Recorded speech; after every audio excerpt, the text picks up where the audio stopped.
Don't bring short stuff on. Wait, Mom. Bro, I haven't really used it. Yeah? How do you go sign this?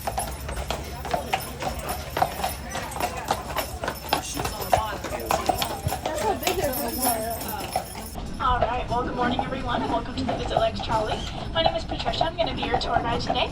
Our lovely driver up front is Rebecca, and the two guys doing all of the heavy lifting in front of you are a team of Belgians. On the left we have Bud, and on the right we have Charlie. They're actually tied for the tallest horses of the park at 18.3 hands, but Bud takes the cake for the heaviest at 2,300 pounds. Now if you're on your left, we just passed the kids mark. You can find lots of interactive displays in there, as well as of course some of our lovely miniature ponies, so definitely get your hands on them. And then that building directly behind it with the mural on it is actually the International Museum of the Horse. That mural on it is two of our very own trolley horses, Red and Charlie. Charlie's pulling your trolley this morning, and Red is actually in the big barn getting some breakfast. But the International Museum of the Horse is the largest museum in the world, dedicated to all different breeds of horses in all different disciplines. You can spend between 30 minutes and 3 hours in there, depending on how much you like to read. It's a great way to get out of the elements, as there's lots of AC in there, so I will be jealous of you as it warms up this afternoon. And it is a Smithsonian affiliate, so lots of great exhibits, so definitely stop by. Now the statue we just passed here on your left, that's actually a rifle up the mountain, and then she would bring wounded soldiers back down the mountain. She was shown the path one time and then did it by herself, day after day, night after night. Her record-setting day, she actually made the trip 51 times in one night for about a total of 9,000 pounds of ammunition. So she was really like your real-life warhorse. She was decorated many times, including the title of Staff Sergeant and 2 Purple Hearts for being wounded in battle. But she was not only known for her bravery, she was known for her very large appetite. She once ate $30 worth of poker chips, and the night before her award ceremony, she actually ate her commemorative blanket, and they had to rush to make her 89. But she was very well loved. She was retired at Camp Pendleton in California, where she is now buried today.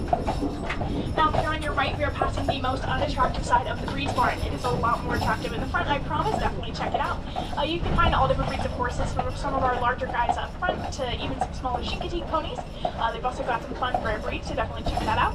They do have 2 different show times for you today, one at 11 and one at 2. Their 11 o'clock show talks a bit about what makes each breed unique, as well as the origin of each horse, while their 2 o'clock show is a bit more of a generalized training show, talking about some fun demonstrations that they use to get those guys trained and ready to ride. Now, before the horse park was a horse park, it was originally a privately owned standardbred breeding and training facility. They were called Walnut Hill Stud Farm. Those standardbreds are going to be those race horses that pull the carts in harness, just like these guys. But they left us a few things here on property, including up here on your right, this little cemetery. Those front stones were their brood mares, and in the back, that really large monument is their stallion, Ronnie. There she is, 2 living descendants here on property in the Hall of Champions. Their names are Marion Marauder and Mr. Muscleman. Now they also left us the big barn, which is up here on your left. It's obviously a very large barn. It's actually one of the largest wooden structures left in North America. It has since been reinforced with steel, but we still like to claim that title. But in there is also where you're going to find all of our big horses. So this is where Bud and Charlie are going to stay during the day. All of those guys in there are heavy-built draft horses that do pull our trolleys, but they work only a maximum of 30 minutes a day, so they're really living life. We do have an 11:45 harnessing demonstration if you're interested on seeing how we get these guys ready to, for the trolleys.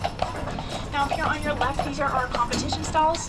Competitors will rent out stalls there for the duration of their show. We can have up to 5 shows going on at one time, hold over 1,000 guest horses at any given time. You can definitely check that area out. Just know that those are privately owned horses, so make sure to ask permission before interacting with any of them. Now up here on your right, this is one of our brand new statues. That was the 2023 Horse of the Year, Cody's Wish. The story goes that a little boy named Cody Dorman was wheelchair bound, and for his Make-A-Wish trip, he went to visit some horses. That horse there was the only horse not afraid of the wheelchair. He actually ended up resting his head in Cody's lap. The farm that named him Cody's Wish in his honor. He became quite a racehorse. Pretty much any race that the boy attended, the horse won, including his last race, the Breeders' Cup, which made him a racing champion. Now, unfortunately, the next day after that, the little boy did pass away, but it's a very heartfelt story, and we're very excited to have that new statue commemorating their incredible bond. Now, speaking of some of our champion racehorses, up here on your left is the Hall of Champions. That's where you're going to to find all of your retired racehorses. So those are going to be your thoroughbreds and standard breds.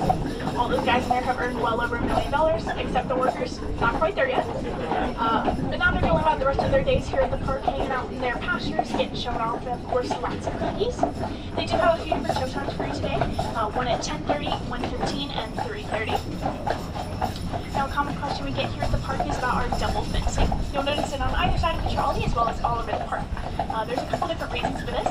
Since this was originally a breeding facility, we were dealing with stallions. They tend to be highly aggressive and territorial. They'll actually fight along a single fence line, so keeping a little bit of space between everyone just keeps everyone nice and happy. The other reason is, of course, safety. So we hope that if one fence falls down, the other one stays up, especially if there's a tree, car, or power line involved. Now, coming around this bend, you're going to notice one of our showgrounds.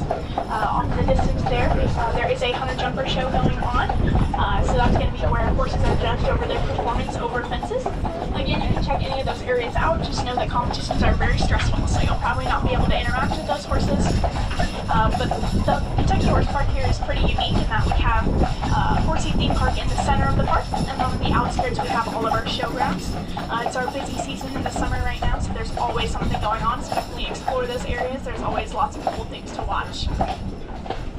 Now, up here on your left, this really long building we're passing here is actually our covered arena. It's the oldest show facility on property and the only one that is not sponsored. We have pretty much everything go on in there. We've got concerts, weddings, even monster truck shows. But the biggest event we host in there is Briar Fest. Briar Fest is a model horse convention hosted in mid-July. It tends to be the hottest weekend of the year, so that's always fun. We'll see crowds up to 40,000 that weekend. If you don't know, Briar models are going to be those collectible plastic horses that are usually based off of real-life horses. And here at the park, we're lucky enough to have two of our very own horses modeled for Briar.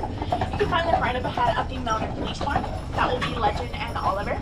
If they're not in their stalls, they're likely patrolling around the park. All of our officers do take shifts and are patrolling 24/7 to keep everyone here safe. We have a little over 1,200 acres here at the park, so a lot of it is easier accessed on horseback, so it's really nice to have a police presence here. They really help with crowd control and things like that. And all those horses in there do go through rigorous training just like your canines. They are certified police officers with even their very own badges. But don't be intimidated by any of our human police officers. All those guys there are super friendly, so make sure to pester them with any questions you might have, take pictures of them, and of course pet their ponies. Now, as we come to a stop, a couple quick reminders here. I do ask that you guys will please exit to your right so that I can load back up on my left. Even though these guys up here are super friendly, please take 3 big steps away from them. It is not fun getting stepped on, I promise you that. But you can take as many pictures as you like. Just again, please do not pet them at this time. And with that, we're back where we started. Thank you guys so much for joining us, and have a great rest of your day. Thank you.